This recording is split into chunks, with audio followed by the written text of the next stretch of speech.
پر دوسری جو عیسوی تھی، دوسری صدی عیسوی میں روم پر کلاڈس کی حکومت تھی، کلاڈس دوم کی، وہ بادشاہ تھا، اس کو جنگیں چھیڑنے کا بہت شوق تھا، جنگیں لڑنے کا بہت شوق تھا، اور اس نے پڑوسی ملک سے حملہ کیا اور بہت سے اس کے فوجی مارے گئے، افرادی قوت کی کمی ہو گئی، اور روم کا بادشاہ تھا، روم کے نوجوان اس وقت عیاشیوں میں مبتلا تھے۔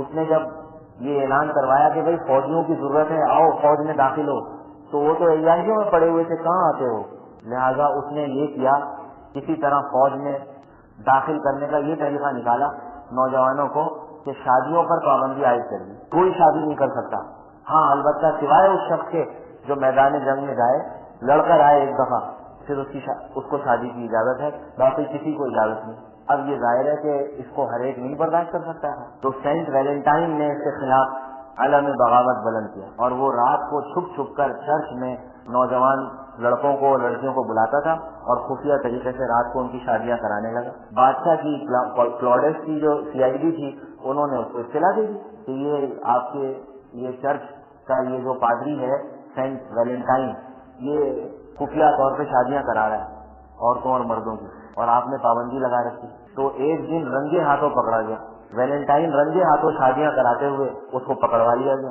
اور اس کو جیل میں بند کر دیا گیا۔ جیل میں جب اس کو بند کیا گیا تو وہاں پر بھی اتوار کو عیسائیت کی رسمیں وغیرہ اور ان کو عبادت وغیرہ کرانے لگا، جیل کے سپاہیوں کو بھی اور قیدیوں کو بھی۔ اسی دوران اس کی ایک دن جیلر کی جو لڑکی تھی، جیل کے سپرنٹینڈنٹ کی لڑکی، اور نابینا تھی، اندھی تھی، اس پر اس کی نظر پڑی، یہ عاشق ہو گیا، اس اندھی لڑکی پر عاشق ہو گیا، اور وہیں سے اپنی کوٹری سے اس کو خط لکھا کرتا تھا۔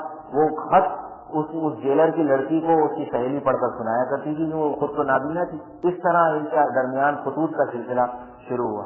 ادھر مقدمہ چلتا رہا، بالآخر جج نے ویلنٹائن کو موت کی سزا سنا دی۔ موت کی سزا سے ایک رات پہلے اس نے باقاعدہ خط لکھا، کارڈ بھیجا اس کو، اپنی محبوبہ کو، جیلر کی لڑکی کو، کہ تمہارا مخلص ویلنٹائن، یہ کارڈ محبت بھرا خط بھیجا، اور یہیں سے گویا یہ ویلنٹائن کارڈ دیے جانے کا اور محبت محبوباؤں کو، دوشیزاؤں کو یہ آغاز ہوا۔ اور پھر یہ 15 فروری 207 عیسوی 15 فروری کو اس کو پھانسی دی گئی، موت کے گھاٹ اتارا گیا۔ یہ ویلنٹائن مر گیا، یہ تو مر گیا۔ مولانا روم فرماتے ہیں، نیکواں رفتن و سنت ہاں بامان۔ مولانا روم نے کیا عجیب شعر فرمایا، نیکواں رفتن و سنت ہاں بامان وز لئیمہ جرم و لعنت ہاں بامان۔ نیک لوگ چلے گئے مگر انہوں نے جو اچھی اچھی باتیں ہمیں سکھا دی، وہ اللہ کا شکر ہے اب بھی زندہ ہے، ہم ان پر عمل کر رہے ہیں۔ وز لئیمہ جرم و لعنت ہاں بامان، اور لئیم یعنی کمینہ، لئیم کے معنی کمینے کے، کمینے لوگوں کا جو وہ ان کا جرم اور ان کی لعنتیں، ان کے ملعون فعل آج تک زندہ ہے، ان کے بھی فعل زندہ ہے، وہ بھی چل رہے ہیں طریقے، بعض ایسے بھی ہیں جو ان کے طریقوں پہ چل رہے ہیں، تو وہ تو چلا گیا خود اس کی بنیاد ڈال کر، اور پھر یہ ہم لوگوں کو مبتلا کر دیا گیا۔ مگر قصور تو ہمارا بھی ہے، کیونکہ ہم اپنے اختیار سے کرتے ہیں اس کو، کس نے ہمیں مجبور کیا کہ تم کرو، کرنا پڑے گا تمہیں ورنہ تمہاری جان جائے گی۔ اور پھر اس کو رواج دینے والی وہ کوئین ایلزبتھ تھی، ایلزبتھ نے اس کو اور زیادہ رواج دیا، کارڈ بھیجے جانے کو، پھول، گلدستہ۔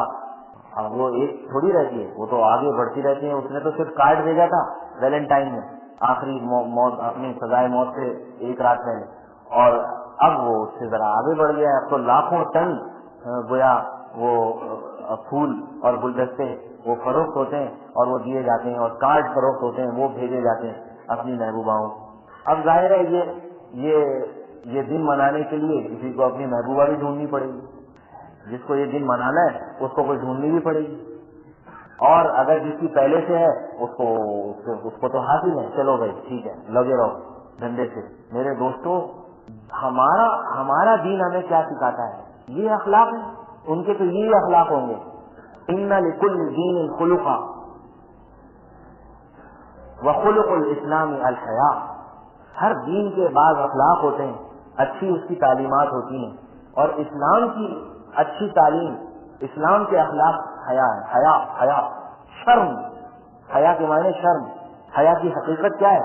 فإن حقیقت الحیا ان مولاک لا یراک حیث نہاک۔ اتنی پیاری بات ہے کہ حیا کی حقیقت یہ ہے، شرم کی حقیقت یہ ہے کہ تمہارا مولا یعنی اللہ تعالیٰ تم کو اس حال میں نہ دیکھے جس حال میں رہنے سے تمہیں اس نے منع فرمایا ہے، یعنی گناہ کا حال، بس اس حال میں تمہیں دیکھے ہی نہیں تمہارا مولا، یہ ہے شرم۔ شرم اس کو کہتے ہیں۔ کیا مطلب کہ جو میرا مولا مجھے رات کو میٹھی نیند سلاتا ہے، رات کو جس کو نیند نہیں آتی ذرا اس سے پوچھیے کہ اس کا کیا حال ہے، رات کو نیند غائب ہے۔ جس کا پیشاب رک جائے اس سے پوچھیں کہ اس کی کیا حالت ہے، جس کا پاخانہ رک جائے اس سے پوچھیں کہ تیرا کیا حال ہے بھائی، جس کا بلڈ پریشر ہائی ہو جائے اس سے پوچھیں، جو دل کا مریض ہے اس سے پوچھیں کہ تو کس بیماری میں کس مصیبت میں مبتلا ہے، جس کو شوگر ہو گئی اس سے پوچھیں کہ تو کس حال میں ہے۔ اللہ کا شکر ہے، اللہ نے صحت مند رکھا ہوا ہے، اللہ میٹھی نیند سلاتے ہیں، اللہ لباس پہناتے ہیں۔ کیا اس کا یہی صلہ ہے کہ اس کو ناراض کیا جائے؟ جو اتنے احسان ہیں جس کے احسان شمار نہیں ہو سکتے، تو یہی اس کا صلہ ہے کہ ہم اس کو ناراض کرنا شروع کر دیں؟ ان کے اخلاق ہوں گے، ہمارے اخلاق تو یہ ہیں کہ حیا کرو، حیا۔